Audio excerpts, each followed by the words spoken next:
अच्छा निसार भाई, पहले तो आप ऐसा करो कि हमारी ऑडियंस के लिए सेल्स और मार्केटिंग में पहले फर्क बता दो। हाँ, और सेकंड थिंग, जो उसका माइंडसेट होता है, जो एक सेलिंग पर्सन का माइंडसेट और एक मार्केटिंग पर्सन का माइंडसेट होता है, तो दोनों में डिफरेंस क्या है? सबसे पहले मैं डेफिनेशन समझा दूं। अक्सर लोग मार्केटिंग को ही सेल्स समझते हैं, जैसे डिजिटल मार्केटिंग। डिजिटल मार्केटिंग एक चीज है, डिजिटल सेलिंग दूसरी चीज है। मार्केटिंग यानी आपका प्रोडक्ट मशहूर हो जाए और अवेलेबल हो।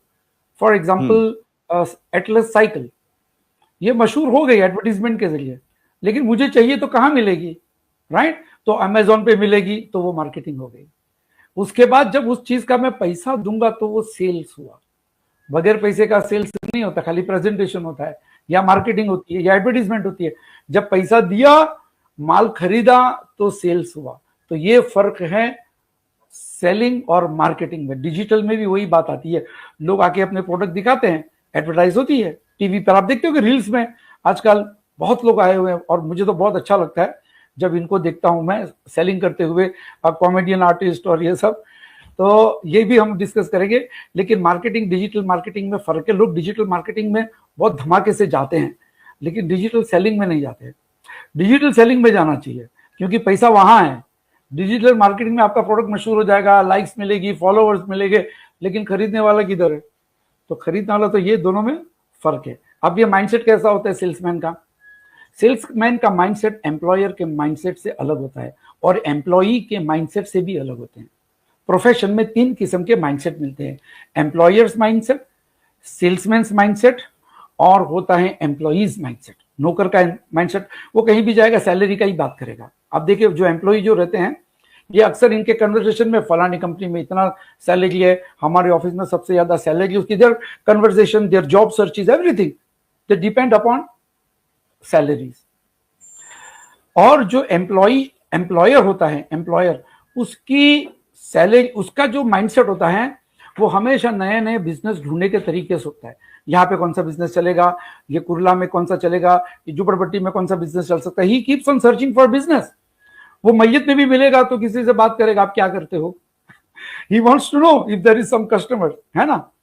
सेल्स का ऐसा है माइंडसेट कि वो सोचता है हमेशा एक अच्छा टॉप ग्रेड का सेल्समैन, वो ये सोचता है कि मेरा माल कैसे बिक जाए, कैसे पैसे आ जाए।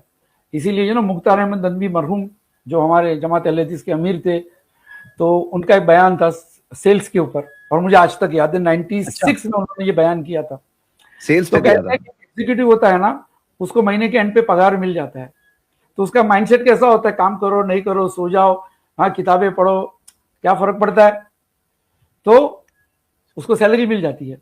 लेकिन एक फुटपाथ पे केला बेचता है, टमाटर बेचता है, वो सेल्समैन जो है, उसका माइंडसेट कैसा होता है?